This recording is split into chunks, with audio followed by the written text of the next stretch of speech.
किसी भी इलाके का अदब और बिलखुसूस लोक कहानियाँ और अशार इस इलाके के बासियों की फितरत को समझने में काफ़ी मदद देती हैं। यहाँ पर शिना ज़ुबान का एक गीत हमें ये बताता है कि यहाँ के लोग मोहब्बत में किस कदर शदीद हैं और इनकी मोहब्बत को क्यों बैनुल अक़वामी शोहरत हासिल है। ये एक रोमानवी गीत है। ऐ राजा के चहीते तूने मुझे खुश कर दिया, ऐ बहादुर शाह सवार तूने मुझे खुश कर दिया, ऐ बंदूक बरदार तूने मुझे खुश कर दिया, ऐ पोशाक फजीलत तूने मुझे खुश कर दिया, ऐ गंदुम के ढेर तूने मुझे खुश कर दिया, ऐ घी के गोले तूने मुझे खुश कर दिया।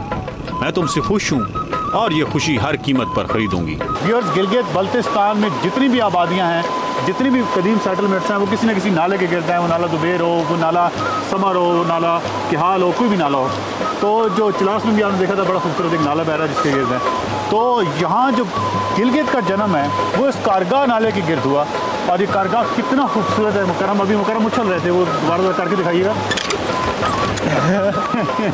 और यानी ये वो पुल है जो आपके हिलने से खुद भी हिल जाएगा। और ऐसे पुल आपको शहर में तो देखने को नहीं मिलेंगे। कारगाह नाला में ट्राउट का शिकार होता है गर्मियों में खासकर। और ट्राउट आपको पता है दुनिया की लजीज तरीन मछली है। माइनस की टेम्परेचर में रहती है और अपोजिट तैरती है, पानी से उलट तैरती है। वो असल में पहले यहाँ पर बहुत सारे फार्म्स भी थे ट्राउट के, लेकिन वो फ्लड की वजह से वो सारे डिस्ट्रॉय हो गए। मुकरम इतने ऊंचे पहाड़ और उनके दरमियान में इतनी खूबसूरत नदी के हैं या स्ट्रीम जो भी है। और बल्कि आज जो हमने किया है वो वाकई बहुत सारे लोग जो गिलगित के बारे में एक और परसेप्शन रखते थे कि ये सिर्फ एक सिटी होगा पहाड़ों के दरमियान, खुश्क पहाड़ों के दरमियान, उनके लिए ये एक नई चीज़ है कि कारगाह जैसी जो जगहें हैं वो भी गिलगित में मौजूद हैं।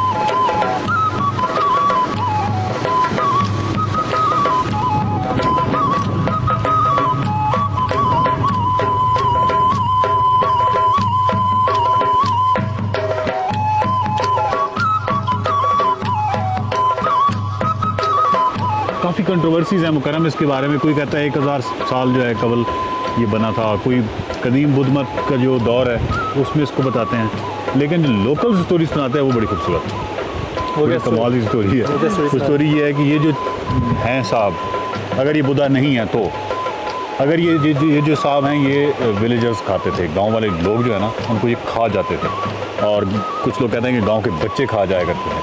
फिर यहाँ से एक बहुत ही बुज़ुर्ग का यहाँ से गुज़र हुआ और वो जो बुज़ुर्ग थे उन्होंने कहा कि भाई अब मैं आ गया हूँ, अब यहाँ ये कुछ भी नहीं खाएगा, ठीक है। ये लेकिन था, जिंदा था, लेकिन ये उसने खाना बंद कर दिया। तो लोकल थे गिलगित के लोग, उन्होंने कहा कि ये बाबा जी जब चले जाएंगे तो फिर क्या होगा, फिर ये खाना शुरू कर देगा।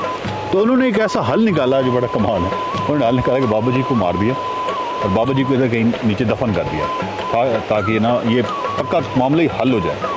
और बाबा जी को मारा, उसको मार देते जो बच्चे खाता था, या बाबा जी से रिक्वेस्ट करते बाबा जी इसको मार दें। हाँ। बहरहाल उसके बाद ये सुनने में आया कि जो है ना इसको बाबा जी की वजह से, ये वो बाबा जी हैं? नहीं, ये बाबा जी कहीं नीचे हैं, उनको दफन कर दिया गया।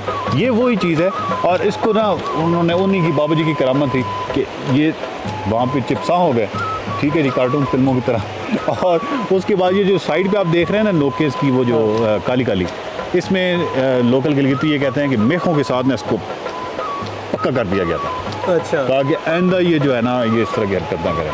तो अगर ये बुद्धा नहीं है, मतलब माजरत के साथ, अगर तो बुद्धा है तो फिर तो ताज़ीम है। बट अगर बुद्धा नहीं है, स्टोरी में बहुत ज़्यादा लोकल स्टोरी है, इसमें काफ़ी सारे फ्लॉज हैं और वैसे भी ये बिल्कुल ही बुद्धा की शक्ल है।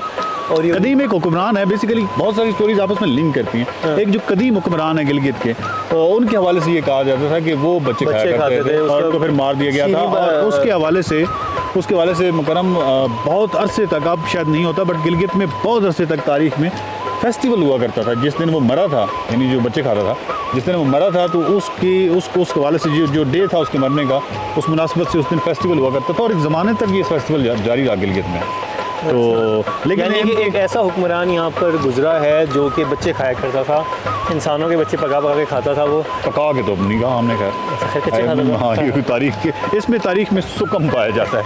उर्दू हमारी अच्छी हो गई है, बहुत अच्छी हुई। कल हमने मुतमन्नी भी बोला था, हमने रुशनास भी बोला था, और आज हमने सुकम तारीख में एक सुकम पाया जाता है। उर्दू बहुत बेहतर हो रही है यहाँ के। खैर, और बहरहाल ये कि वो ये तो मुझे प्रॉपर्ली बुद्धा के मुजस्मा लग रहा है। और जिस तरह हमारे व्यूअर्स ये है कि ये बहुत बहुत बड़ी अट्रैक्शन है गिलगित में। बड़े जितना टूरिस्ट है दुनिया का वो यहाँ आता है और वो यहाँ पे आके इस बुद्धा का जो मुजस्मा है इसको वो लाजमी देखने आते हैं। और ये जो बुद्धा का कार्विंग है या मुजस्मा है ये बड़ा मुकरम बिल्कुल अलग है। देखें एक अलग से एक 3D नहीं है, एक ऊपर जाके और फिर लोग ये हैरान होते हैं कि वही वाली आप वाला सवाल जो पहले आपने देखते ही ये सवाल किया कि ऊपर बनाया कैसे चट्टान के ऊपर। हमारी कितनी बदकिस्मती है ना कि हम जो है पीस, बहुत सारे हमारे लोग जो हैं, ये हमारी कई ऐसी जो पूरी नस्ल है जो इससे वाकिफ़ ही नहीं है, उसको एक्सपीरियंस ही नहीं कर सकती। वो मेरे ख्याल में गिलगित बल्तिस्तान एक ऐसी जगह है जहाँ पे ये चीज़, यहाँ पे आपको सही एक्सपीरियंस होता है कि पीस होता और जहनी सुकून क्या चीज़ होती है। हमारे यहाँ अब तो अनफॉर्चुनेटली इतनी मेट्रोपॉलिटन सिटी में जो यूथ है वो ड्रग्स में ये सुकून तलाश कर रही होती है और इन चीज़ों में, लेकिन असल में आपको बताएं जो सुकून है ना वो आपको ऐसी जगहों पे आके महसूस होता है कि यहाँ पे अगर आप ये कारगा के करीबी एक इलाका जो मुजस्मा हमने आपको दिखाया था उसके से थोड़ा सा आगे, और यहाँ पे खूबसूरत चश्मा बह रहा है इस वक्त, दरख्त झुके हुए हैं, उनके पत्ते पानी में गिरे हुए हैं, पानी ऊपर से नीचे तक बह रहा है। खूबसूरत ब्रिज है, यहाँ पे पानी बह रहा है उसकी एक आवाज़ है, जहाँ पे खज़ार सीधा पत्ते हैं, यहाँ पे बुलंदोबाला पहाड़ हैं। और मुझे इस हवाले से फैज़ साहब का एक शेर याद आ रहा है, इसी किसी हवाले से उन्होंने कहा था कि यूँ तो सारे अनासिर हैं यहाँ ज़ोर में, यूँ तो सारे अनासिर हैं यहाँ ज़ोर में, कितना है इस बहरे पुरशोर में। अगले हफ्ते देखिए सफर है शर्त में गिलगित की मार्केट्स। गिलगित खरीदारी के लिए क्यों मशहूर है, गिलगित की मजीद कहानियां, और क्या आप तैयार हैं अजीम द्योमालाई सरजमीन और परियों के मस्कन हुंजा में दाखिल होने के लिए।